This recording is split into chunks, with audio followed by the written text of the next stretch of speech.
मैं अरुण जी आपके पास आऊं उससे पहले मैं दो चीजें स्पष्ट कर दूं। देखिए, ऊपर वाले का दिया दो चीजें होती हैं जो मनुष्य नहीं कर सकता। एक होती है हमारी और आपकी जान। तो ये कोई भी मानव जान दे नहीं सकता है। अगर ले नहीं सकता है तो इसलिए लेने का हक इसलिए नहीं कि दे नहीं सकता है। और दूसरा, किसी भी महिला की इज्जत वो ऊपर वाले का दिया हुआ होता है, वो फिर वापस कोई भी व्यक्ति आप एक बार बेइज्जती करके नहीं कर सकते हैं। मैं इसलिए थोड़ा आंदोलित हूं और मुझे दुख है कि रेखा जी इस तरह की बातें कर रही हैं। अरुण शर्मा साहब, मैं रेखा जी पे तो जो आप कमेंट करेंगे करेंगे। आ, मैं एक चीज आपसे और पूछ लूं। बीजेपी ने बड़े वादे किए हैं। वो जो ठीक है, वो जो शिक्षा है और जो स्वास्थ्य है और जो बिजली और पानी मिल रहा है वो तो मिलेगा। लेकिन मैं तीन चीजें जरा आपसे समझ लूं। यमुना का जो मैली है वो साफ होगी। जो कूड़े का ढेर है, जो शायद विश्व रिकॉर्ड बना रहा है, उतने बड़े कूड़े के ढेर शायद विश्व में इस तरह के कूड़े के ढेर कहीं नहीं है। वो कूड़े के ढेर पे क्या होगा? और तीसरा, जो वायु प्रदूषण को लेकर जिस तरह के आपकी स्थिति, मतलब दिल्ली वाले सबके ऊपर है। मेरे घर के भी लोग रहते हैं वहां, दिक्कत है वहां। मतलब उनके लिए हेल्थ हैजर्ड है। बहुत से ज्यादा उम्र के लोग, मैं नाम एक ले लूं जो आप लोग जानते हैं, डॉक्टर जगदीप छोकड़ जैसे जो 80 साल के ऊपर के लोग हैं, इनको दिल्ली छोड़ के जाना होता है जाड़े के दिनों में, क्योंकि अदरवाइज वो दिल्ली में रहेंगे तो उनके स्वास्थ्य संबंधित उनकी समस्याएं हुई थी। और अब मैं इस पे भी जरा आपकी एक टिप्पणी चाहूंगा अरुण भाई। अदर देन रेखा गुप्ता जी के अलावा मैं चाहूंगा कि जो वादे किए गए हैं, वो आपको क्या लगता है कि बीजेपी उस वादों पे कितनी खरी उतरेगी? अरुण भाई। जी सर, मैं अपनी बात रखूं उससे पहले नॉर्मली तो मैं अपनी माँ का नाम अपने वक्तव्य के बीच में लेता हूं, वो तो आपको पता है, और हर बार लेता हूं। इसीलिए लेता हूं कि मुझे याद रहे मेरी माँ ने मुझे क्या संस्कार दिए थे। और मेरी माँ कहा करती थी, मैं नहीं बोला, मेरी माँ बोला करती थी, और वो ये कहती थी, बिल्लू, जो लुच्चा सो सुच्चा, अर्थात लगा लो। भले जमाने की बात कर रहा हूं आपसे मैं। 1965 से 67 तक मेरे को पूरी होश आ चुकी थी। हालांकि 62 का जो बलराज मधोक का इलेक्शन था वो मैंने अपनी होश में देखा है। और दूसरी बात, जब मैंने स्कूल में जाना शुरू किया तो एक कहावत सुनी मैंने, वो ये थी कि राम मिलाई जोड़ी, एक अन्ना ते एक कोड़ी। आप इसका अर्थ समझ गए? एक अंधा है और एक को कोड़ पड़ा हुआ है। अब ये कौन अंधा और किसको कोड़ पड़ा है?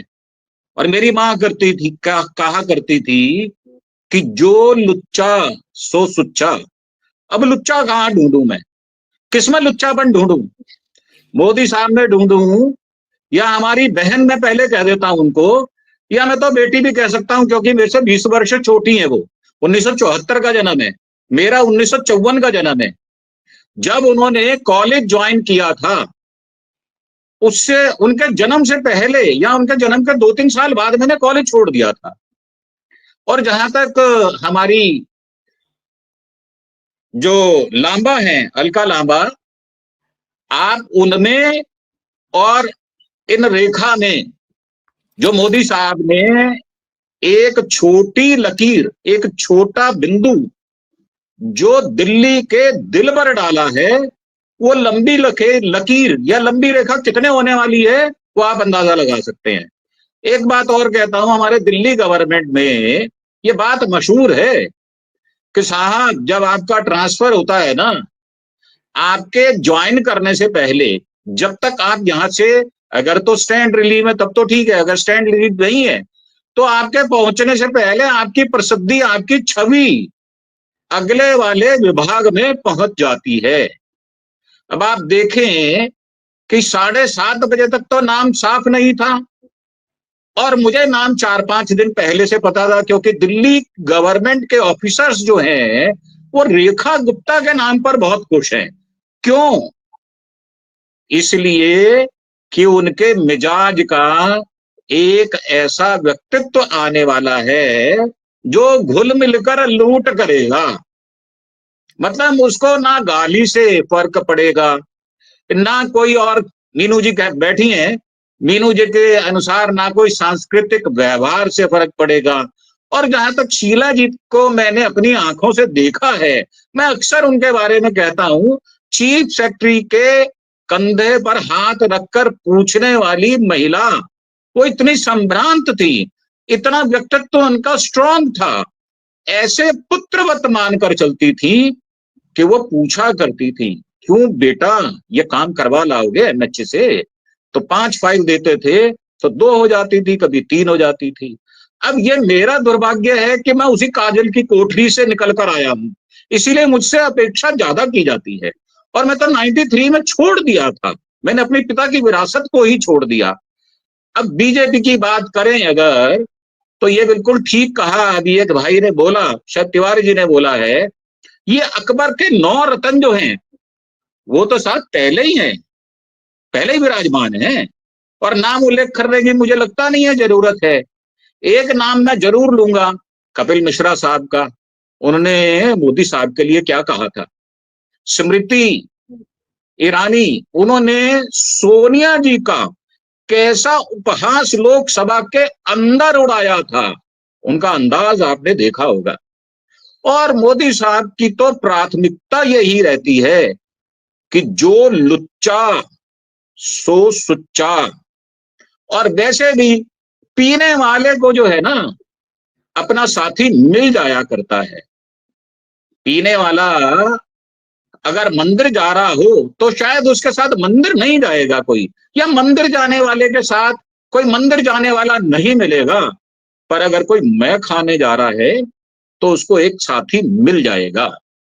जैसे कि वर्षों से ये कहावत कम से कम दिल्ली में तो है। और दिल्ली में आपने जो बात कही या 3 प्रश्न पूछे मुझसे कि यमुना का क्या होगा, सर यमुना का वही होगा जो अहमदाबाद में यमुना का हुआ, जो वहां पर बना दिया गया, एक किनारे किनारे टहलने के लिए एक मार्ग बनाकर उसको सुंदर सा दिखा दिया गया, और जो अभी कह दिया सरकार आने से पहले कि उसकी सफाई शुरू हो गई। तो मेरा मानना है कि ये ऊपर से जो झाड़ झंकाड़ आप उखाड़ रहे हो, जो पत्ते उखाड़ रहे हो, जो पौधे उखाड़ रहे हो, या जो खरपतवार उखाड़ रहे हो, तो क्या गाद निकाल रहे हो क्या आप? यमुना की सफाई गाद निकलने से होगी।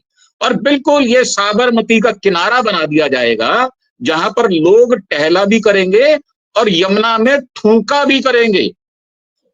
आप यमुना को मैया कह रहे हो ना, मैं इसीलिए कह रहा हूं क्योंकि दिल्ली का जो कल्चर है ना, दिल्ली का अपना कोई कल्चर ही नहीं है। यहाँ पर हर प्रदेश का व्यक्ति रहता है, कल्चर उन लोगों का होता है जो पढ़े लिखे लोग होते हैं। हाँ, जो दिल्ली में पढ़े लिखे लोग हैं उनका कल्चर आज भी बहुत शानदार है, पर जो छुटभइये उठाई गिरे जो दिल्ली में रहते हैं उनका कोई कल्चर नहीं है। और मैं आपको बता दूं कि आरएसएस के एक संगीत रागी हैं, जिनको हमारे एबीवीपी चैनल के एक चौधरी साहब हैं, उन्होंने क्या कहा था, उन्होंने कहा तुम्हारे जैसे छुटभइये छिछोरे कलई खोल दूंगा तुम्हारी मैं। उसके बाद वो एबीवीपी पे आने बंद हो गए। अब दूसरा प्रश्न आपने पूछा कूड़े के ढेर। सर यहां से कूड़े का ढेर जो है मेरे से 4-5 किलोमीटर दूर है, कल्याणपुरी। मुझे आज तक, अभी 15 साल पहले पहले जो है वो सरकार रही है 15 साल तक, किसकी? नगर निगम में भारतीय जनता पार्टी की। तो क्या कूड़े के ढेर कम हुए? और क्या केजरीवाल साहब ने कूड़े के ढेर की ऊंचाई को कम करने के लिए जहां जहां जेसीबी लगाकर उसको बराबर करने की कोशिश की, वहां वहां आग लग गई, तो प्रदूषण और फैला। अब आप तीसरा प्रश्न पूछ रहे हैं वायु प्रदूषण का क्या होगा साहब। सर दिल्ली से बागपत कितनी दूर है? ईंट के भट्टे जो हैं हमारे यहाँ वो कितनी दूर है? मोदी नगर है, या जो जो इंडस्ट्रियल टाउन है सोनीपत है, बहादुरगढ़ है, वो कितनी दूर है? मैं पराली की तो बात ही नहीं कर रहा, मैं पटाखों की बात नहीं कर रहा। क्या दिल्ली में जो ओखला का जो इंडस्ट्रियल एरिया है वो आपने घूमा है क्या? वहां पर कितना प्रदूषण है, कितनी मशीनें चलती हैं, कितनी वहां पर धुआं उड़ता है, कितना प्रोसेस होता है, कितना प्रोडक्शन होता है वहां पर। तो दिल्ली का प्रदूषण बीजेपी खत्म करेगी। मुझे ऐसा ही लगता है जैसे आप किसी को ये तमगा दे दें, वैसे ये मुझे मुझे ऐसे शब्द नहीं बोलने चाहिए, जैसे हम व्यक्तियों के लिए बोल देते हैं ना, ये तो महिला बिल्कुल वैसे आचरण करती हैं जैसे मां सती करती थी। और मां सती थी कौन, ये तो आपको भी पता होगा। वो जो पिता के घर गई, अपमान ना सहा गया तो जल मरी वो। मेरे शब्दों पर मत जाना, मैं सम्मान करता हूं महिलाओं का। और उन्हीं जली कटी सती को भगवान शंकर गोद में उठाकर 3 त्रिलोक घूमे। और जब पूरे संसार में, पूरी ब्रह्मांड में हाहाकार मचा, तो भगवान विष्णु ने कहा, ये उनका डिसीजन था कि इनके टुकड़े टुकड़े कर दिया जाए, तो 51 पीठ बने। और वही पीठ आज हमारे पूज हैं। दिल्ली में 3 माँ के बहुत बड़े बड़े मंदिर हैं। कौन कौन से? एक तो छतरपुर का मंदिर है जो माँ कात्यायनी का है। एक झंडे वाला मंदिर है जो कि आरएसएस के बिल्कुल बगल में है, उसमें कब्जा आरएसएस का है। आरएसएस की गुंडागर्दी देखनी है तो मैं आपको इनवाइट कर रहा हूं, आइए मेरे घर ठहरिए, मैं आपको रोज लेकर चलूंगा सुबह 4 बजे, और आप देखना कैसी गुंडागर्दी होती है वहां पर। और तीसरा मंदिर जो है वो कालीबाड़ी मंदिर है, या जो कालका जी का मंदिर है, माँ कालका का वो मंदिर है। उस मंदिर पर जो सुरेंद्र अवधूत हैं उनको दबाया गया, उनके मंदिर के ऊपर कब्जा करने की बार बार कोशिश की गई। अर्थात महिलाओं पर आक्रमण, ये जो बीजेपी की शैली है ना, इसमें प्राथमिक जो कक्षा पास किया हुआ व्यक्ति होता है उसकी शर्त यही होती है कि गाली दे सकते हो, गाली गुप्तार कर सकते हो। अब आप देखा गुप्ता जी का जो पोडियम वो छीन रही हैं, वो तो आपने एक दृश्य देखा है, मैं तो आपको 30 दृश्य ऐसे दिखा सकता हूं उनके। उसी हाउस के अंदर 250 लोग हैं, इनके कितने लोग हैं? सबसे बदतमीज, सबसे वाहियात, सबसे गंदा व्यवहार महिलाओं में, पुरुषों में किसका है?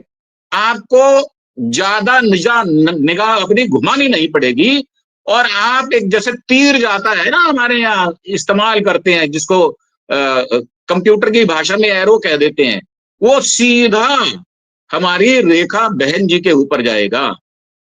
आप उनकी एलिजिबिलिटी को ना माने, परंतु जहां तक मुझे विश्वास है, अगर उन्होंने रमेश विधूड़ी को हरवा दिया, उसके बाद कार्बन कॉपी होती है ना सर, हमारे यहाँ कार्बन कॉपी अब होती नहीं है। आईबी में मेरी वाइफ की पोस्टिंग हुई थी तो वहां पर टाइपिंग खत्म होके कार्बन भी फाड़ दिए जाते थे, क्योंकि उसको उल्टा करके वहां की इबारत को लिखा जा सकता है, डॉक्यूमेंट चोरी किए जा सकते हैं।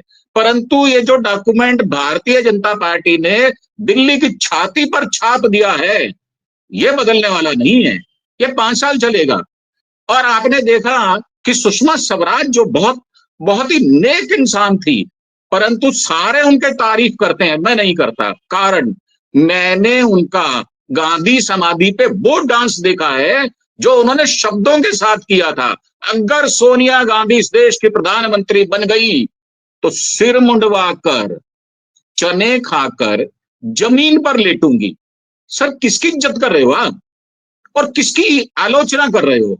यहाँ हमाम में सब नंगे हैं, ये नंगों की बारात है, ये नंगों का ढेर है। इन नंगों के ढेर से ये निकला हुआ आदमी बोल रहा है, इसीलिए बोलता है, दिल खोलकर बोलता और डर कर नहीं बोलता। उसी काजल की कोठरी से निकला हुआ व्यक्ति हूं मैं। मेरे पास इनके ऐसे ऐसे भेद पड़े हुए हैं, ये मेरे पर हाथ नहीं डालते। अभी आपने उनका सुना होगा, हरीश खुराना साहब का क्या क्या नहीं कहा, और उन्होंने कहा लड़की सप्लाई जो करे वो पहला अधिकारी होता है टिकट पाने का। अब इसका अर्थ क्या है? अगर महिला को आपने थोप दिया, ऐसी महिला को थोप दिया जो बदतमीज है, जो छिछोरी है, जो भाषा की मर्यादा तो छोड़ दो, उसके अर्थ को छोड़ दो, वो अपने ट्विटर हैंडल पर लिखती है ये सब कुछ, तो किस परिवार से आई होंगी? वही जुलाना से हमारी एक और पहलवान बेटी आती है, आप उनका व्यक्तित्व देखें। जो ये बार बार मुझे लोग जो बोलते हैं ना, इनको बोलने दो सर, ये मैं खुद नहीं बोलता, ये मेरी भावनाएं बोलती हैं, ये मेरा अनुभव बोलता है, इसीलिए लोग ज्यादा डिमांड करते हैं। मेरा सिर्फ इतना ही कहना है कि आप भारतीय जनता पार्टी से जो उन्होंने वायदे किए उनसे बहुत उम्मीद मत करना। जैसे कि जो 14 से पहले मोदी साहब ने कहा, और आपके एक दिन पहले के प्रोग्राम में कहा गया था कि मोदी साहब झाड़ू देते। सर मैंने अपनी आंखों से देखा उनको झाड़ू देते हुए। तब ये बिल्डिंग नहीं थी, तब ये बिल्डिंग शुरू नहीं हुई थी। 2014 से पहले की बात है, 92 और 2000 के बीच की बात है। मैंने झाड़ू देते हुए अपनी आंखों से देखा है, रोटी पकाते हुए उनको मैंने अपनी आंखों से देखा है। तो मेरा मानना ये है, बहुत ज्यादा आप उम्मीद करके अगर बैठे कि दिल्ली का सुधार होगा, तो मुझे लगता है आप अंधेरे में बैठे हो। शायद अभी आपको भी रोशनी की जरूरत है, और इनका कल्चर सुधर जाएगा, चाल चरित्र चेहरा सुधर जाएगा। ये जो कहते हैं वो करेंगे, बिल्कुल नहीं। ये जो कहते हैं कदापि नहीं करते, और जो ये करते हैं उसको स्वीकार नहीं करते। ये वो जमात है जो चरित्र से ही नहीं, चाल चलन से ही नहीं, व्यवहार से ही नहीं, सामाजिकता से नहीं, हर जगह से ये खराब हो चुकी ये क्लास है, जिसका नाम भारतीय जनता पार्टी राष्ट्रीय स्वयंसेवक संघ है। मेरा मानना ये है, मैं इनको अछूत मानता हूं, मेरे लिए ये अछूत है, मेरी निजी जिंदगी में ये अछूत है, इसलिए मैंने इनको छोड़ा। जी ठीक है, ठीक है।